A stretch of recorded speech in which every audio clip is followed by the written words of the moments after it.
Hi అండి. రాజు అన్వేషణ అండి. This is Raju. My village name is Bodduramaram and Pusugudem panchayat, Mulakalapalli మండలం, భద్రాద్రి కొత్తగూడెం డిస్టిక్ అండి. మరోసారి మళ్ళీ మీ ముందుకు వస్తున్నాను, రాజు అన్వేషణ.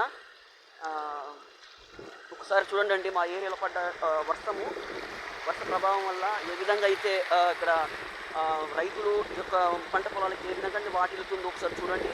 అంటే వాటరు వర్షం వల్ల, విపరీతమైన వర్షం వల్ల, కొమ్ముగూడెంలో ఉన్న చెరువు తీగిపోవడం వల్ల, మొత్తం గండి పడడం వల్ల, ఆ గండి వల్ల వాటర్ అంతా ఎక్కువైపోయండి. నీళ్ళు ఎక్కువైపోయి పంట పొలాలకి మొత్తం దెబ్బ వాటిల్లిందండి. చూడండి మీరు ఏ విధంగా అయితే వెళ్తున్నాయో.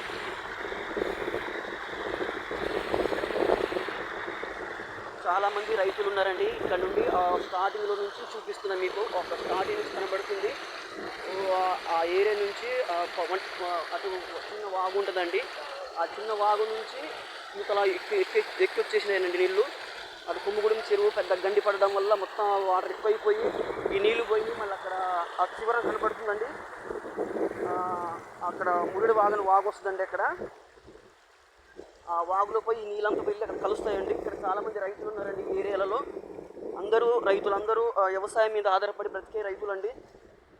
ఇక్కడ నీళ్లు ప్రభావం ఎక్కువైపోయిందండి. విపరీతమైన వాటరు, నీళ్లు వర్షాలు కురవడం వల్ల నీళ్లు ఎక్కువైపోయి చాలామంది రైతులు బాధపడుతున్నారండి. ఒకసారి చూద్దాం.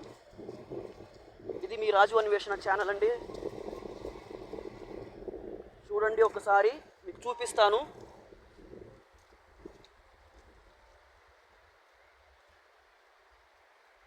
చూడండి అండి ఎంతగానో నీళ్ళు వెళ్తున్నాయో.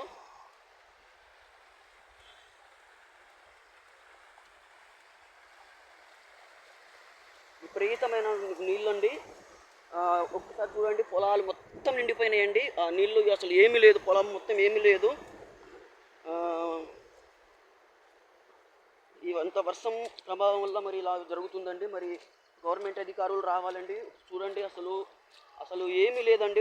పొలాలు మొత్తం నిండి అసలు మొత్తం మురిగిపోయే ఛాన్సెస్ ఉన్నదండి.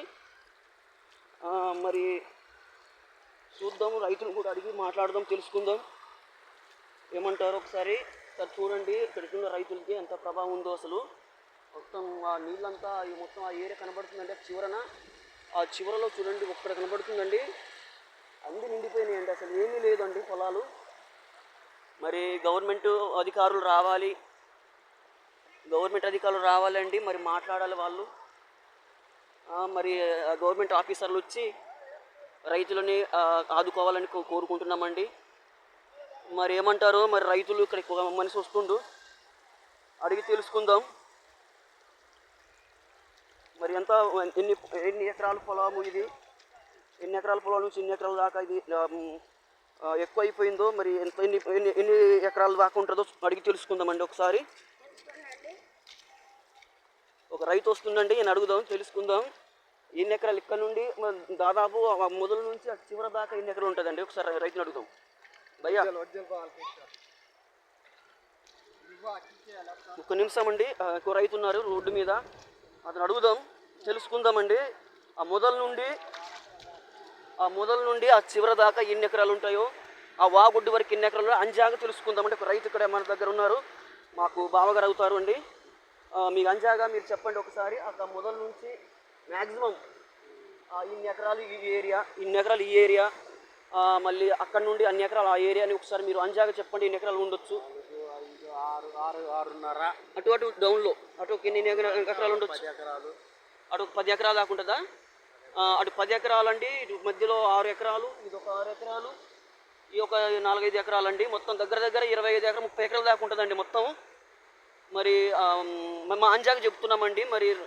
మరి గవర్నమెంట్ ఆఫీసర్లు రావాలి, వచ్చి తెలుసుకోవాలండి. అయితే ఏంటంటే పాపం రైతులు కదండి, వాళ్ళు రైతే వెన్నెముక, రైతే రాజు, రైతే దేవుడు అని చెప్పేసి అంటారు కదండి. ఖచ్చితంగా స్పందించాలండి. మరి నాకు తోచినంత వరకు నేనైతే వీడియో చేశానండి. మీరు క్షమించాలి తప్పు కనిపిస్తే అండి. ఏం లేదండి, ఏంటంటే రైతులకి ఆదుకోవాలండి. ఏదో ఛానల్ పెట్టుకుని ఏదో మాట్లాడమని కాదండి నా ఉద్దేశము. ఇక్కడ నష్టం జరిగింది కాబట్టి, ఇలా జరుగుతుంది కాబట్టి చెప్పానండి. కుదిరితే లైక్ చేయండి, నచ్చితే సబ్స్క్రైబ్ చేయండి. థ్యాంక్ యూ అండి. దిస్ ఈజ్ రాజు అన్వేషణ. Thank you.